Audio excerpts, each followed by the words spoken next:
Let us discuss about the properties of proportion. Properties of proportion. What is proportion? Let us recollect. Proportion is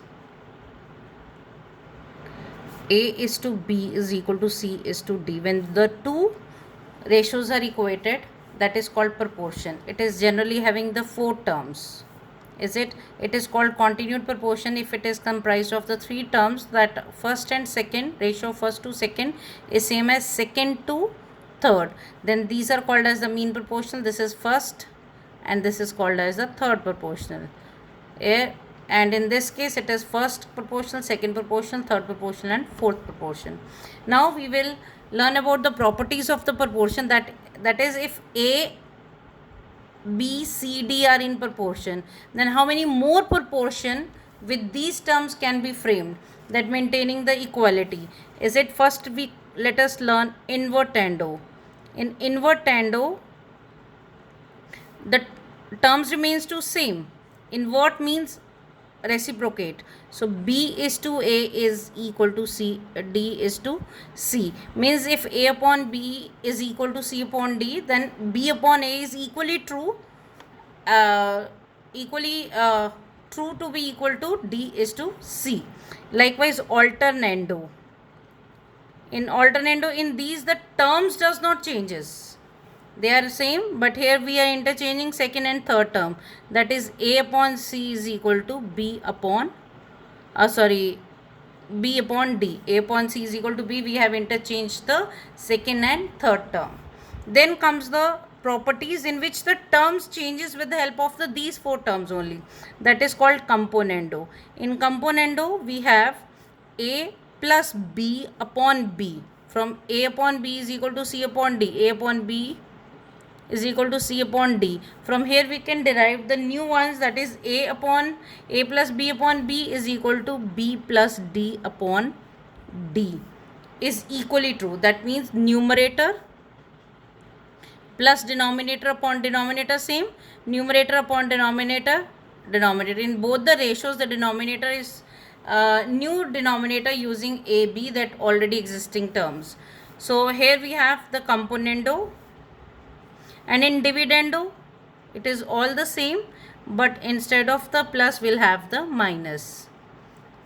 That is B minus D upon D.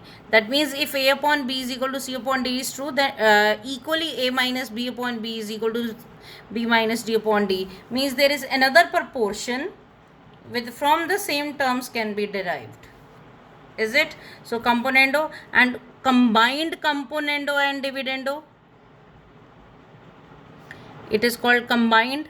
When we apply both and using these 1 and 2, dividing 1 and 2, the result is called as componendo dividendo. Is it? And we will be using most of the time this only.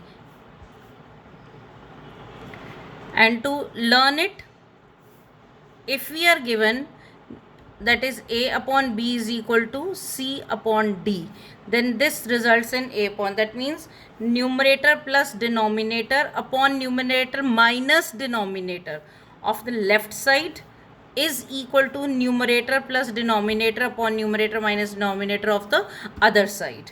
So this is how to write. So all the questions and examples are based upon this. We will discuss the few examples and then you can attempt the exercise. Now first example is given to be 8x plus 13y upon 8x minus 13y is equal to 9 upon 7. As we have already talked, if A is upon B is equal to C upon D, on applying componendo becomes A plus B upon A minus B is equal to B plus D upon B minus D. If you apply the componendo dividendo upon that, that will revert to be A upon B is equal to C upon D.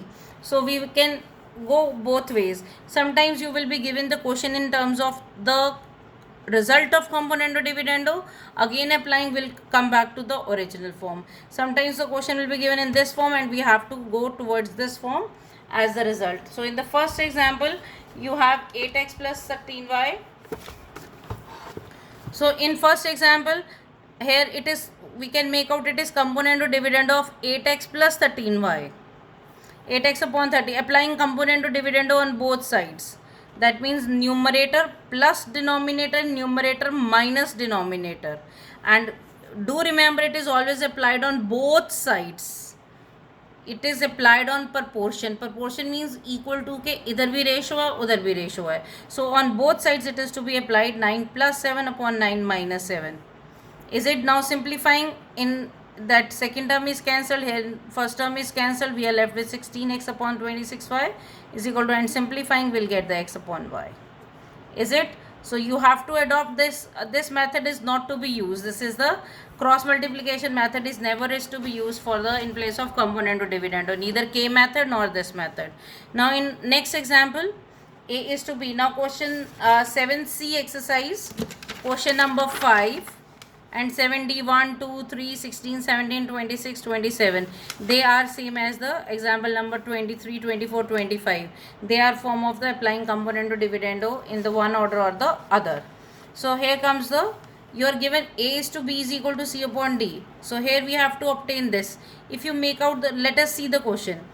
This side is component or dividend of 3a upon 2b, and this is of 3c upon 2d. So what we did, multiplying both sides by 3 upon 2, and 3a plus 2b, 3a applying component or dividendo, numerator upon numerator plus denominator upon numerator minus denominator is equal to numerator plus denominator upon numerator minus denominator.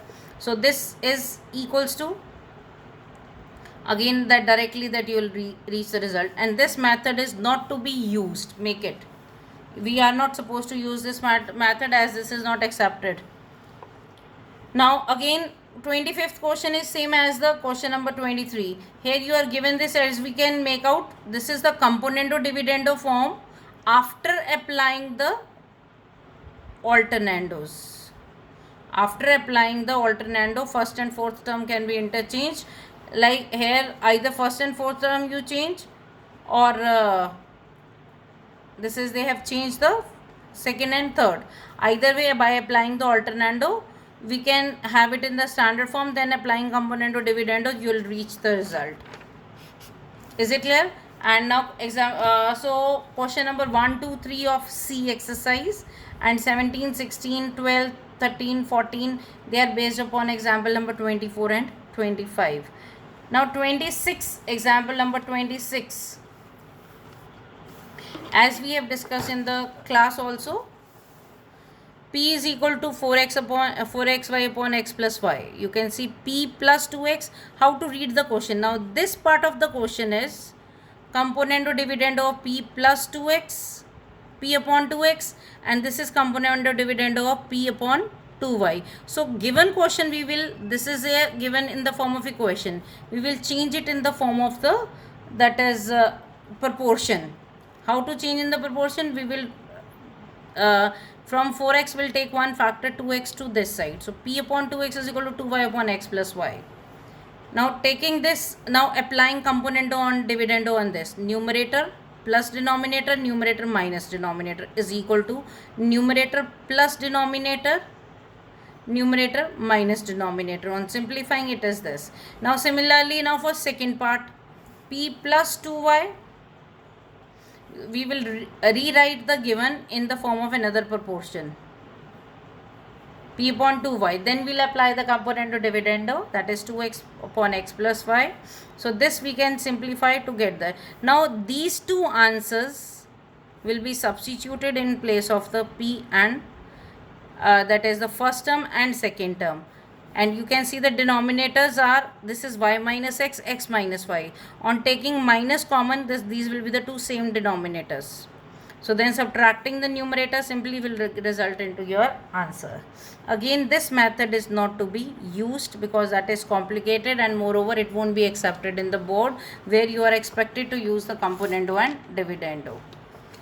Is it? So question number 27, they are of the type K method. That is what we have used in the B exercise. That few examples are solved for you for exercise questions. So you can try in the same manner. So always remember, this is when it is given to be a proportion. Equate it to be K and substitute the values, and you will reach the result that is the same as the right hand side. Now here y x, y, z are in continued proportion means y square is equal to xz. Now y square is equal to xz. So you will substitute once y square to be xz and you will reach the result. So here the alternate method is to be used, and avoid using k method as far as possible, because in board they are not accepting the k method. So don't use this method. Now coming over to question example number 29. Using properties of proportion, find the value of x. Now this is very clearly mentioned, using the properties.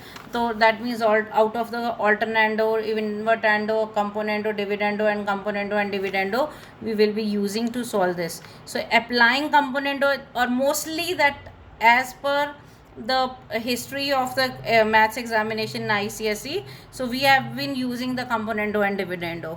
So here that these will be x square plus 3x plus numerator plus denominator upon numerator minus denominator is equal to numerator plus denominator upon numerator minus denominator. So now here we again need a vision. Now this numerator in total is x plus 1 whole cube, and this is x minus 1 whole cube, whereas the right hand side can be reduced to 6 upon 5 whole square, taking cube root. So and now you are again in the form of the componendo dividendo. If we want x, we will apply the componendo dividendo again and we will directly reach the result. Now this is interesting. On based upon the example number 29, you have question 13, 15 in C exercise, 17, 20, 23rd question in the D exercise. Now here x is equal to, you are given to be this kind of, you can see this is componendo and dividendo of square root of 3a plus 2b, 3a minus 2b, and left hand side is only x. So we will make it a proportion, x upon 1 is equal to this. So we will apply componendo dividendo, numerator plus denominator, numerator minus denominator is equal to numerator plus denominator, numerator minus denominator. Here sign will change because we have opened the bracket. So whenever you are having this kind of that, the first term cancels in the numerator and second term cancels in the numerator and first term cancels in the denominator. So this can be reduced to this form, and then again squaring both sides, then simplification, again applying componendo dividendo. Rather it seems to be difficult and cumbersome, but rather it is easier to apply the componendo and dividendo. So you have to use this very method only to solve the exercise. So this type of the questions you can see in the exercise question number 11, that here you have to write upon 1 to solve it for by the componendo dividendo method. So you try, and I'll send you the hints for the C and D exercise.